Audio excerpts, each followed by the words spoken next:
Welcome back to the channel, everyone. My name is Epic Assassin, and this is the Epic Gaming channel. Today, we're going to be recovering audio. I picked up some new mics. We're going to cover those, and we're also going to go back over the mics that I did in my previous video because I've learned some new things about how to make those mics sound better. So, without further ado, let's get into it. Before we get started, I'd like to remind you guys I stream on Twitch every Tuesday and Thursday. I'm changing up my schedule. Streaming 3 days a week was a little bit too much. I can't continue to push out videos and stream as much as I was. So we're switching it up to 2 days. We're going to see how that works. And if it works well, we're going to keep going with it in the future. All right, so the mic that you're currently hearing is the Rode NTG-1. This is a condenser shotgun mic that you can pick up for around $244 right now on Amazon. I would expect that those prices are gonna go down once everything with COVID passes, finally, hopefully soon. But for now, it's at a price point of around $244 with the NGT2 getting up to $314. The only change really being that you can't have an external battery in the NTG-1, and if you're using it in your stream setup, you don't need that. So I recommend saving the money. You don't need an external battery source. Just get the NTG-1, save yourself 90 bucks, and you'll be fine. The pros to this are if you're like me and you don't like to have the mic right in your face, this is a good audio solution. It stays out of the way. You can see mine's like right here. You can bring it down just a little bit. You can see it. Yep, there it is. But it's a good source. With a shotgun mic, you can have it further away from your face, but you still want to have it as close as possible. So I have mine pretty close to my face, but just out of camera shot. A lot of times with dynamic mics, condenser mics, normal mics, that you have to have really close to your face to where you're almost swallowing them. I noticed that when I get into an intense gameplay or intense fight, that booms in my way and it's irritating. So I stuck with the shotgun mic. You might want the shotgun mic too. It's dealer's choice. All right, so this is the Vidpro XM-55. This is the cheapest mic that I'm going to be covering at a price point of around 80 bucks.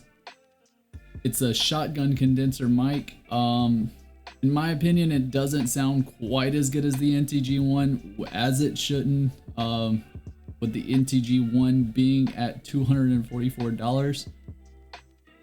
There's not much to say about this mic. It's really lightweight. It doesn't feel like it's a high quality mic, but if you're looking for a cheap solution, just something to get your foot in the door, it's not a bad mic, and it's a shotgun mic.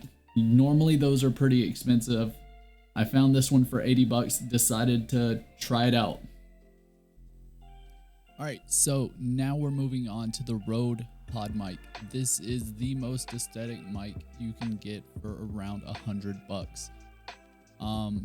I haven't found it on Amazon recently, so it might be getting price gouged right now for higher somewhere else. But when I bought this mic, it was 100 bucks.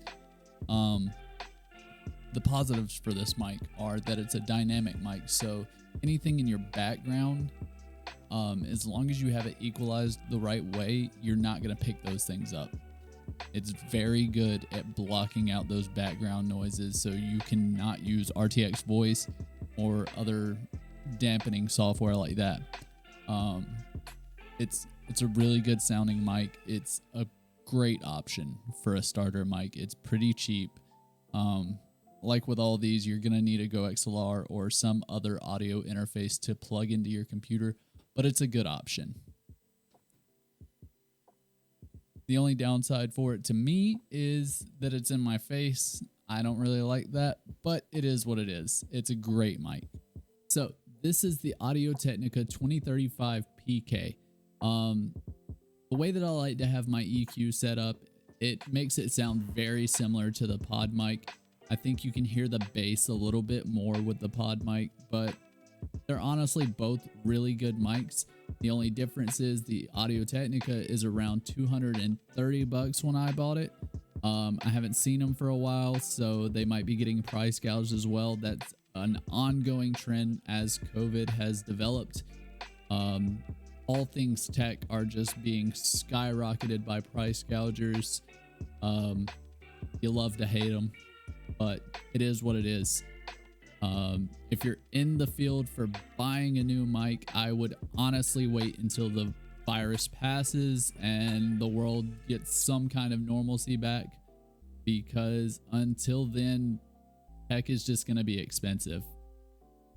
It's a really great sounding mic though. It does pick up background noise, and honestly, you can keep it a little bit further from your face, so that tends to be what makes me want to use it more than the Podmic, but it doesn't look as good as the Podmic.